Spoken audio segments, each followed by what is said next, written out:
I'm alive. Kind of. Say 80s and all sorts of stuff on there. Hiya.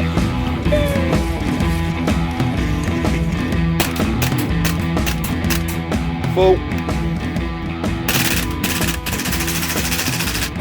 Yes, I did catch it.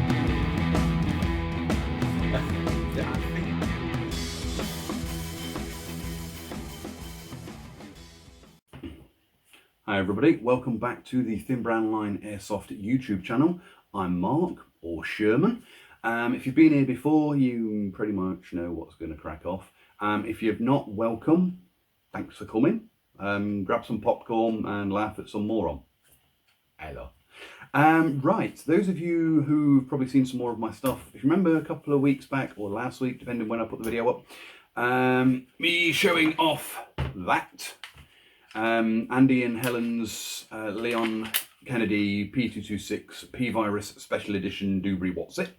Well, I did say that I had a pretty that goes rather well with that. It's this.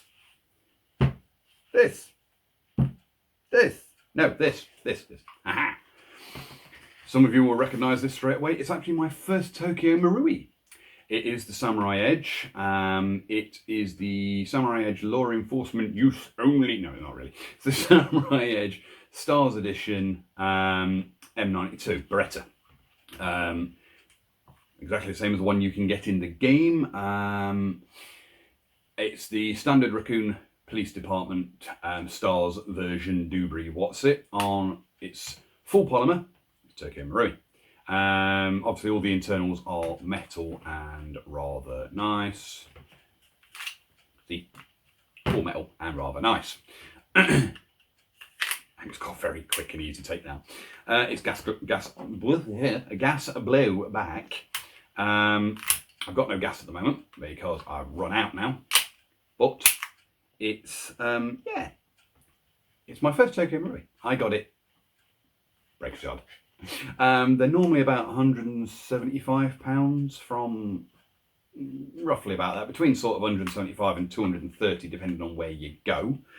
I got this one with 3 full metal Tokyo Marui standard sized magazines, Vene, all of which say Cal 9mm para, made in Japan, which is 9mm Parabellum, which obviously we know is actually 6mm, which is what it takes.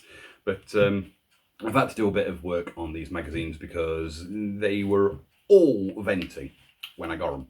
And these mags are actually a sod to sort out. I mean, if you take like a normal Glock mag, you push a button, slide out the base, and then you can get to all the gas and everything. This one, no! It's got roll pins. 2 roll pins, which you've got to smack out with a hammer and pin to drop the bottom plate off, pull everything out, and then you can get into the gubbins and all the O-rings and everything and sort them out. Which is a bit of a palaver, but it was fun to do. I've done one. I've got to do the other 2 now. And now I can't remember which one I've done, so I'm going to have to go through them all again. What a moron. Anyway, this one is carried by all Raccoon City S.T.A.R.S fellas and ladies in Resident Evil. Resident Evil 1 and 2, I think this one comes from, if I remember rightly. It's a fairly simple operating pistol. This one is the full auto version, although I've disengaged full auto.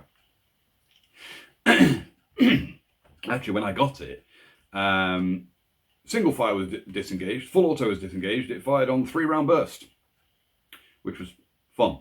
But all I've done is whip off the slide, that's a grip mark.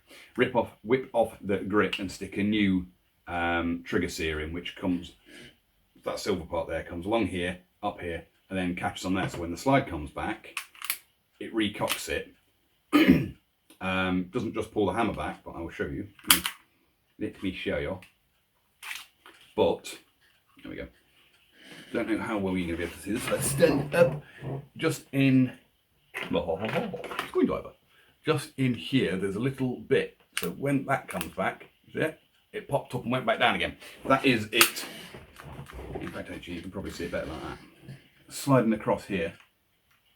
Yeah, that's the trigger sear. What had happened was that was actually filed down, so every time the slide came back, it didn't recock it, and it just automatically fired 3-round burst.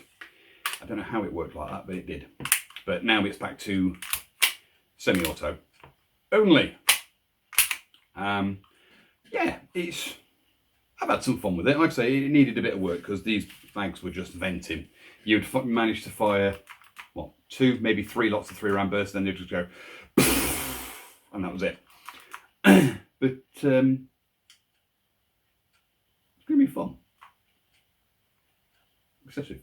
But anyway, yeah, these, like I say, these are between your 170 and 200 pound mark pistols. The hop up in this is really annoying. It's actually adjustable after taking the slide off, which is a pig for someone like me, because I hate having to disassemble a gun in the field to adjust the hop. So I've got it set just so I can just leave it as is when I muck about with it. Controls on this are fairly simple. It is basically set up for a righty only. You've got your mag release on the left hand side, which is there. Which you only trap your finger. Yeah, push the button and out comes the mag. Obviously, because they're metal mags, they drop quite nicely, so you can work quite well. You've got your slide lock. Slide lock when I hold it in place. Slide lock, which is here, let go, and obviously the slide goes forward. You've got your takedown lever, which is here, but you actually need to push that button. You've got a little spring-loaded button there, which when you push, don't know how well you're going to see this, but there's a plate here, on there, which when you push that in, the little peg comes out, the plate slides forwards and locks, and then the slide comes off. So it's fairly easy to take down, and then fairly easy to put back in place. The other control on it is your safe and fire mode now. It's supposed to have one on either side, but the side broke off, so I've got to replace that as well. This is why I got this so cheap. But yes, red, fire, not red, safe, but safety no longer work on this, but that's my safety. But yes, all the controls and everything are metal. So the trigger's metal, the takedown lever, the slide lock and release, the selector, the hammer, and the trigger sear. The trigger sear was actually plastic with metal attached to it when I got it, but I've replaced it to a full metal one, hence this one here, pretty. The mag release is polymer, and the rest of the exterior of the gun is polymer.